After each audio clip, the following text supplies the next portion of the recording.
दंगल TV के total 8 serial की बाकी रिपोर्ट ऑफ द वीक 43 के बारे में इस वीडियो में मैं आप लोगों को बताने वाली हूँ। 8 नंबर पोजीशन पर है बड़ी घर की छोटी बहू। बड़ी घर की छोटी बहू सीरियल का टीआरपी रेटिंग है 0.7 रेटिंग पॉइंट। 7 नंबर पोजीशन पर है रिमझिम।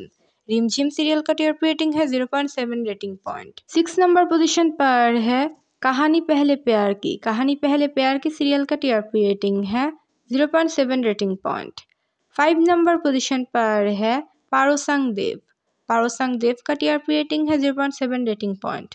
4 नंबर पोजीशन पर है पति ब्रह्मचारी। पति ब्रह्मचारी सीरियल का टीआरपी रेटिंग है 0.7 rating point. 3rd number position पर है मन अति सुंदर। मन अति सुंदर सीरियल का टीआरपी रेटिंग है 1.0 rating point. 2nd number position पर है झल्ली। झल्ली सीरियल का टीआरपी रेटिंग है 1.1 रेटिंग पॉइंट। और 1st नंबर पोजीशन पर है मन सुंदर। मन सुंदर सीरियल का टीआरपी रेटिंग है 1.2 रेटिंग पॉइंट। दंगल टीवी के ऑल सीरियल में से कौन सी सीरियल है आपकी फेवरेट, हमें कमेंट पर बताइए।